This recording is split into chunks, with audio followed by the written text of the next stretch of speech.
happy 1 year anniversary, guys. Woohoo! We did it. As you can see, I'm in the dungeon. But yeah, this is the third time I've tried recording this. Also, I'm way too close, but like I can't set it up anywhere else. So I apologize if I'm all up in y'all's grill. Yeah, this is the third time I tried recording this. I wanted this to come out on the 1 year anniversary, April 2nd, of my first video being posted. But first time I tried it, I was getting over a sickness, and I had a huge coughing fit in the middle of it and just couldn't finish it. Then the second time I recorded it, if you can't tell, I look a lot crisper, and I can't hide my blemishes behind a low quality camera anymore. But yeah, I got a new camera, and I ignored that part of film school, how to use it. So I was out of focus the whole time, and I was pretty upset to figure that out. And so yeah, this is the third time I'm recording it, and not only did I get a fancy new camera, but I got a fancy new wireless mic. Look, it works. It works. No more pencil holding for me anymore. And I can justify these purchases because of you guys. The views and support and subscribers, it's all been so nuts. Like the whole reason I started this YouTube channel was so I graduated from college with a film degree, just was not finding any work in freelancing. And then Matt, Comic and Manga History, posted a like that he was looking for editors, and I reached out and I was like, hey, I would love to edit for you, love your content. He respectfully declined, but I realized that while I can edit content like YouTube content, I couldn't prove that, like I've edited documentaries which are kind of similar. Yeah, so the whole reason I started this was because just as a way to just make a few videos, upload them, and then reach out to YouTubers who were possibly looking for editors and saying, hey, look, I can do this. And then it became way more successful than I expected. And I'm not like any exorbitant amount of famous or whatever, but it's way more than I ever expected. Like I've had other creative endeavors and none have come nearly as close as what the Brass Mango has become. And every time that I post a video, I expect it to get nothing, because that's what I got for so long in my other creative fields. But I'm just so surprised every time. And like the fucking Spider-Man video is almost at 200,000 views, which is fucking nuts. And again, like I can't thank you guys enough for the support and the likes and purchasing stuff from the affiliate links and becoming a channel member and all that. Like each and every one of you, I thank you from the bottom of my heart. The channel, while it started as kind of like a portfolio type thing, it's become a way for me to express myself creatively and talk about things that like create content that I would enjoy. I didn't intend for this to be like about my whole creative process, but I guess that's what's going to happen. Like I love comic book content on YouTube, but I always had to be in the right mood for it. I wasn't always in the mood to watch content that was kind of presented as I was learning something. Sometimes I just wanted to sit down and watch content that made it that felt like I was just having a conversation with someone, or like more jokes and stuff and less like a college presentation. I realized that niche or that kind of way of approaching content in the comic book space didn't really exist, or at least that what I can see. I know I'm going to probably piss someone off with me saying that. I mean, any fucking opinion that I say, someone gets pissed off about. Yeah, that's kind of how I approach my content. And I would say that's why I've seen so much success, other than the fact that I'm devilishly charismatic. And, I've been trying different things and testing out different video ideas.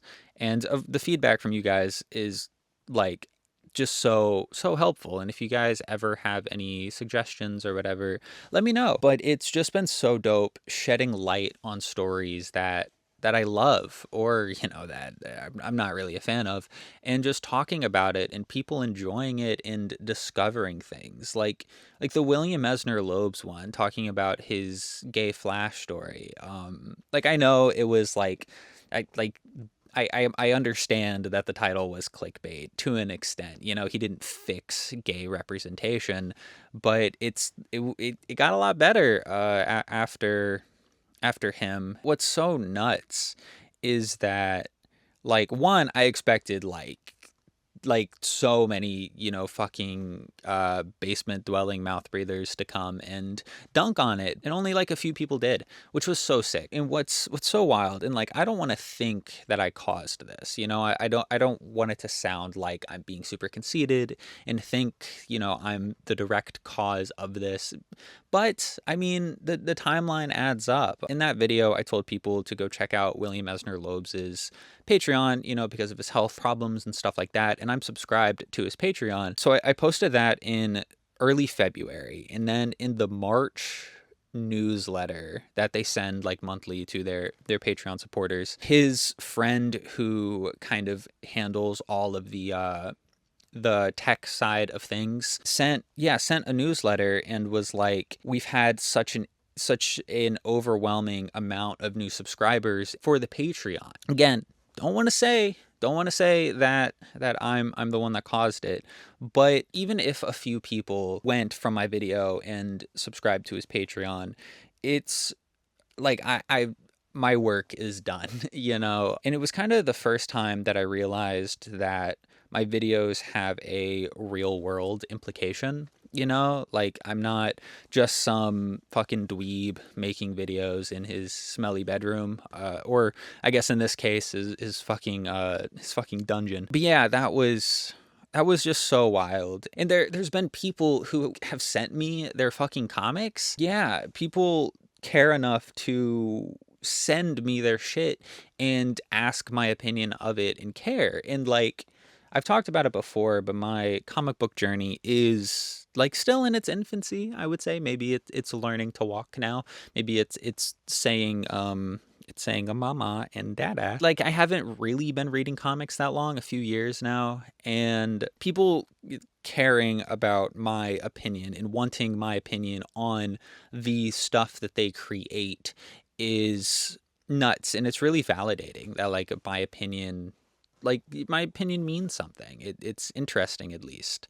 And so what I'm trying to say is, like, if you're working on a comic, send it my way. Hit me up on Instagram, or hit me up on Instagram about it. Or if you like do art or whatever, like, I'd love to see it. Like, I've seen so much of what you guys create, and it's fucking nuts. Like, you guys are just so fucking talented. Might take a while for me to get to it. I am a busy guy, but yeah, I will get to it eventually. And if I like it, might do a video on it. Who knows? I'm working on a video now, actually, of a comic one of you guys sent. Shout out to TC Pescator. I'm working on that, and it's just fantastic. And like, what you guys are just so great. Like, and I love seeing what you guys create. So yeah, if you're creating anything, comic book content, comic books themselves, anything, send it my way, and I'll gladly, you know, if you want my opinion in like an honest review, let me know.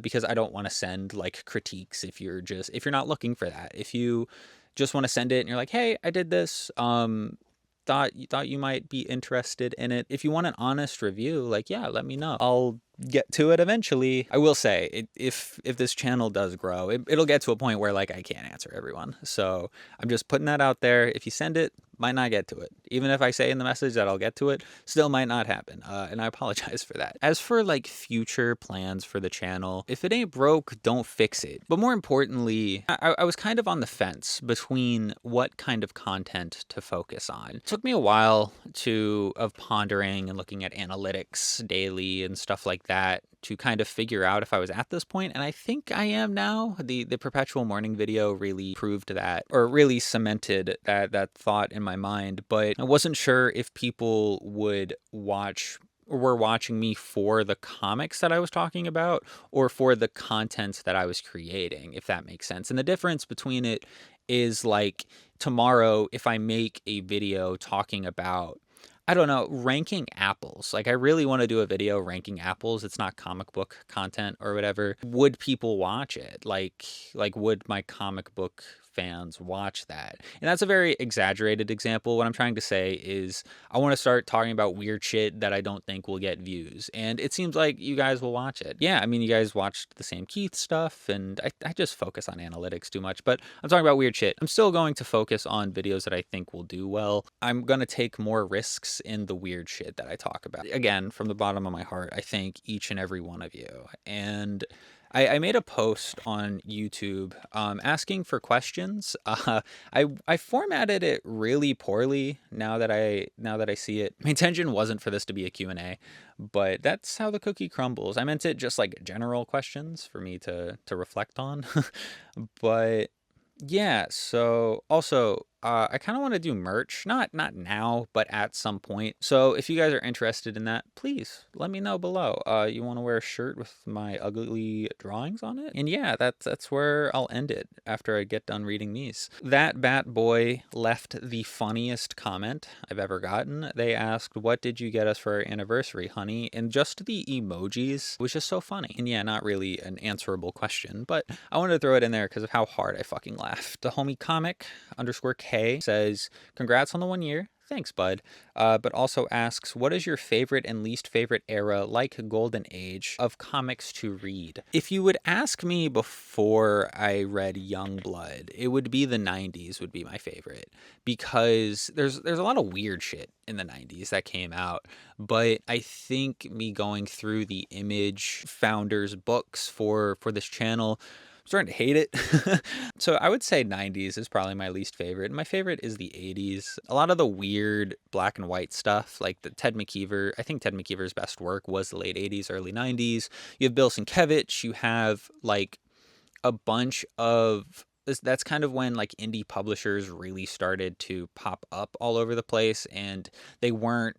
And then, you know, later they eventually all shut down, but there was a bunch of dope underground shit that was coming out around that time. Final Fantasy VII _frog asked, what was the comic that started your love for the medium? Also, Final Fantasy IX is my favorite game of all time, so it's dope to see another Final Fantasy enjoyer. More about this in my 1000 subscriber Q&A, but in short, always interested in comics, but never had the opportunity to really get into them. I got an issue of the Max #1 by Sam Keith, rest in peace to him, and Eddie Current, like number 7 or something, at a flea market. Was kind of blown away by how weird they both were. Never really got into comics, then went to college, went to Goodwill, found a Spawn figure and was like, oh yeah, I always thought Spawn looked kind of cool. I was always interested in comics. Then I started going to the comic book store right next to my work every week, and yeah, I just kind of went balls deep in it. Some Okie dude, shout out him. I think this is going up the same day as our conversation about Ted McKeever's Extremist, if or after. I'll link it below. They asked a few questions. What attracts you to comics as a medium of storytelling / art? I like watching muscular dudes touch each other. No, I don't know. I've always been into art. Art was my first love. Like I've literally have been drawing since I remember, on and off. You know, I stopped drawing in early high school because I had a folder that had all of my papers, or all of my drawings in it, and my little brothers like ruined it. Shout out Connor. He was in my Five Nights at Freddy's video. I'd always been drawn to art, and like I grew up in a tattoo shop. So art has always been a big part of my life. And I think how diverse it can be, you know, and that there's something for everyone in it. You know, if you want weird shit, like if you want weird shit, you can find it. If you want muscular dudes touching each other, you can find it. There's shit really for everyone. And the dichotomy between writer and artist can be fantastic. Like you can have a beautifully written story with really ugly art, and they emphasize each other and vice versa. Considering your love for Sienkiewicz, have you considered checking out his unfinished work, Big Numbers, that he did with Alan Moore? Or if you have already, what did you think of it? I really want to. Big Alan Moore fan. I mean, if you read comics, everyone's a fucking big Alan Moore fan. And, you know, I love Sienkiewicz. I did a whole video on him that I think people are because my channel is getting bigger, that video is getting more light, and people are just misinterpreting the whole point of that video. But yeah, huge fan of both of them. But because it was canceled, I just know once I finish it, I'm going to long for more. I'll probably do a video on it at some point. His final question is, are there certain lesser known characters or runs you would like to get into? Not off the top of my head. I would like to get into the Power Rangers comics. Like I went to a comic book store near my brother's. I was visiting him and I was chilling there while I was waiting for him to get off work. And this dude came up to me. I kind of think he was hitting on me. I don't know if that was true. I was probably just misinterpreting what was going on. But he was talking about the Power Rangers comics, and they kind of intrigue me. But they're not super unknown. But for sake of time, I would say the Power Rangers comics. If you have any recommendations, please let me know. I don't remember what Dude Man suggested, but shout out him. Kenneth Lloyd 2846 says, since you said Batman is a favorite, what's your favorite run on the character? I talk about this a lot, and I think it's hard for long runs to stay good. There are exceptions to the rules, of course, but overall, I think they're just meant, I mean, they're meant to sell monthly or bi-weekly issues. But I would say Greg Capullo and Scott Snyder's New 52 Batman run. Also love an Absolute. It's just been so sick. Greg Capullo's my favorite Batman artist, so that's already going to make it pretty high. But yeah, probably the Court of Owls saga. And what's so interesting about Scott Snyder's work is I haven't read anything from him outside of Batman. I think there might be one thing I've read, but like every time I read a story by him, up until like a certain point, probably midway through, I'm like, this shit is ass. This is so overrated. And then I get to that aha moment and I'm like, oh, okay, he's actually spitting here. Like that issue of Absolute Batman where Bane is, spoilers for Absolute Batman, but it comes out that it's like the whole thing was like a dream sequence or whatever, where he like goes through and kills all of Batman's friends, or he goes and kills Batman. Like, and that whole fight is a dream sequence, but instead he kills Batman's friends or like severely wounds them or something. It's been a while since I've read that, but yeah, like I thought that was so fucking stupid. I was like, okay, he's just phoning it in. And then I got to the end and I was like, oh, okay. Okay, I get it. I get it now. He asks another question. If you're reading current ongoings, what are you picking up? I do have a pull box that I pick up monthly, but it's so hard for me to find time to read outside of like shit that I'm making for YouTube. I've gotten better with it, but yeah, it's still, I'm just so far behind. But all the Absolute shit, been knocking it out of the park. Yeah, like on my Instagram, I'm going to start posting more hauls and stuff, so you can see my pull box there and other things I'm picking up, other little trinkets and whatnot. Really hyped for the Usagi Yojimbo 1984 comic. Oh, and Spirit of the Shadow by Nick Cagnetti and Daniel Ziegler. Nick, at one point, watched my videos. He's my current most subscribed subscriber. And yeah, I was a big fan of his work on Pink Lemonade. My camera's overheating, so I got to get through this last batch of questions very quickly, which all came from the same person. From Ulysses Veracruz. First, which DC character would you like if they got the absolute treatment? Aquaman. I really want a Daniel Warren Johnson Aquaman story with like Cthulhu and like Leviathans and shit. I think that would be so sick. Out of all of the joke Batman villains, which one do you think has the potential? I think he means like the most potential to be interesting. I don't know. It's hard because they all like, I think they all have the potential. I know that's a cop-out answer, but like Mr. Freeze is the best example of turning a joke villain into like, he's one of my favorite villains, you know, the Heart of Ice episode of Batman the Animated Series. You know, everyone talks about for a good fucking reason. But if I had to be specific, God, I'm blanking. You know what? Condiment King.